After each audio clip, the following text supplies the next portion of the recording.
जय हिंद दोस्तों। आपके अपने परिवार द शिवा एकेडमी में मैं आप सभी का स्वागत करता हूं। बिहार शिक्षक भर्ती फेज 2 से संबंधित मैं टॉप 50 प्रश्न लेकर आया हूं मेरे दोस्तों, जो बीपीएससी की होने वाली परीक्षा की दृष्टि से बहुत ही महत्वपूर्ण है। और यदि आप हमारे चैनल पर नए हैं तो हमारे चैनल को सब्सक्राइब करें, बेल आइकन की घंटी को प्रेस करें तथा हमारे इस सेशन को ज़्यादा से ज़्यादा शेयर करें। तो आइए चलते हैं दोस्तों आज के अपने पहले प्रश्न पर। आज का हमारा पहला प्रश्न दोस्तों, बनारस संस्कृत विश्वविद्यालय के संस्थापक कौन थे? तो इसके संस्थापक थे जोनाथन डंकन। प्रशासनिक अवस्था के आधार पर डलहौजी ने कौन सा राज्य ब्रिटिश साम्राज्य में मिला लिया था? तो अवध को मेरे दोस्तों ब्रिटिश साम्राज्य में मिला लिया था। भारत में आधुनिक शिक्षा प्रणाली की नींव कब पड़ी? तो इसकी नींव 1835 में पड़ी।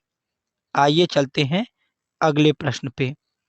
अगला प्रश्न है दोस्तों, भारत में डाक टिकट किसने आरंभ किए?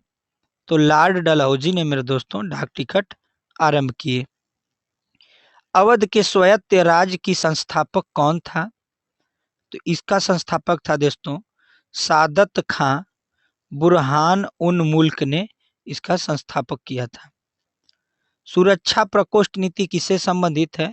तो वारेन हेस्टिंग से मेरे दोस्तों संबंधित है। किस भारतीय को रॉबर्ट क्लाइव ने बिहार की दीवानी बनाया? बिहार की दीवान बनाया तो राजा सिताब राय ने मेरे दोस्तों इसकी दीवान बनाया। आइए चलते हैं अगले प्रश्न पे। अगला प्रश्न दोस्तों, महाराणा रणजीत सिंह ने महाराणा रणजीत सिंह के उत्तराधिकारी कौन थे? तो खड़क सिंह थे मेरे दोस्तों। अस्थाई बंदोबस्त का सिद्धांत किसने दिया? तो लॉर्ड कार्नवालिस से मेरे दोस्तों अस्थाई बंदोबस्त का सिद्धांत दिया। सहायक संधि प्रणाली के जनक कौन थे? तो लॉर्ड वेलेजली थे मेरे दोस्तों। आइए चलते हैं अगले प्रश्न पे। अगला प्रश्न है, महारानी विक्टोरिया का घोषणा पत्र किसने पढ़कर सुनाया? तो लॉर्ड कैनिंग ने मेरे दोस्तों इसे पढ़कर सुनाया था। रणजीत सिंह किस मिसल से संबंधित थे? किस मिशन से संबंधित थे मेरे दोस्तों? तो सुकर चकिया मिशन से संबंधित थे। किसने अपनी राजधानी मुर्शिदाबाद से मुंगेर स्थापित की? तो मीर कासिम ने स्थापित की मेरे दोस्तों। आइए चलते हैं अगले प्रश्न पे। अगला प्रश्न दोस्तों, बक्सर का युद्ध 1764 के समय दिल्ली का शासक कौन था? तो उस समय दोस्तों दिल्ली का शासक शाह आलम द्वितीय था। टीपू सुल्तान की मृत्यु कब हुई? तो इसकी मृत्यु दोस्तों 1799 में हुई। अगला प्रश्न देखते हैं दोस्तों, डिंगुल क्या है? डिंगुल क्या है? तमिलनाडु के एक शहर का नाम है। किसके समय में कलकत्ता उच्च न्यायालय की स्थापना की गई? तो वारेन हेस्टिंग के समय में मेरे दोस्तों कलकत्ता उच्च न्यायालय की स्थापना की गई। आइए देखते हैं अगला प्रश्न। अगला प्रश्न दोस्तों, ब्रिटिश भारतीय राज्य क्षेत्र के विस्तार का अंत किसके समय में हुआ था? तो डफरिन के समय में। ठगों का दमन किसने किया? कर्नल स्लीमेन ने। किसने ग्रामीण जाटों को एक सैनिक शक्ति के रूप में संगठित किया? चूड़ामन, या इसी को कहते हैं दोस्तों चूड़ामणि। आइए देखते हैं अगला प्रश्न। अगला प्रश्न दोस्तों, किस जाट राजा को जाटों का अफलातून एवं आदरणीय व विद्वान व्यक्ति कहा जाता है? तो यह कहा जाता है मेरे दोस्तों सूरजमल को। लवगढ़ नामक किला किसने बनवाया? तब बंदा बहादुर ने बनवाया। किस मुगल बादशाह के आदेश पर बंदा बहादुर की हत्या की गई थी? तब फरुख सियार के आदेश पर मेरे दोस्तों इसकी हत्या की गई थी। पंजाब में सिख राज के संस्थापक कौन थे? तो पंजाब में थे मेरे दोस्तों रणजीत सिंह सिंह राज्य के संस्थापक। आइए देखते हैं अगला प्रश्न। अगला प्रश्न है दोस्तों, रणजीत सिंह ने किस स्थान पर अधिकार करने के बाद महाराजा की उपाधि धारण की? तो लाहौर में महाराजा की उपाधि धारण की। रणजीत सिंह व अंग्रेजों के बीच कौन सी संधि हुई? तो अमृतसर की संधि हुई। अमृतसर की संधि किस नदी के दोनों ओर के राज्य क्षेत्रों के बीच की सीमा निर्धारित करती थी? तो सतलज नदी अमृतसर की संधि की सीमा निर्धारित करती थी। आइए देखते हैं अगला प्रश्न। अगला प्रश्न दोस्तों, भारत के किस गवर्नर जनरल के समय सिंध का विलय अंग्रेजी राज्य में किया गया था? तो यह किया गया था मेरे दोस्तों लॉर्ड एलन बरो के शासनकाल में। सिंध विजय का श्रेय किसे दिया जाता है? तो सर चार्ल्स नेपियर को मेरे दोस्तों सिंध विजय का श्रेय दिया जाता है। आइए देखते हैं अगला प्रश्न। अगला प्रश्न दोस्तों, भारत में सहायक संधि का जन्मदाता कौन है? तो डुप्ले है मेरे दोस्तों। सहायक संधि को सुनिश्चित एवं व्यापक स्वरूप किसने प्रदान किया? तो लॉर्ड वेलेस्ली ने प्रदान किया। पंजाब के राजा रणजीत सिंह की राजधानी कहाँ थी? तो इनकी राजधानी थी मेरे दोस्तों लाहौर। आइए देखते हैं अगला प्रश्न।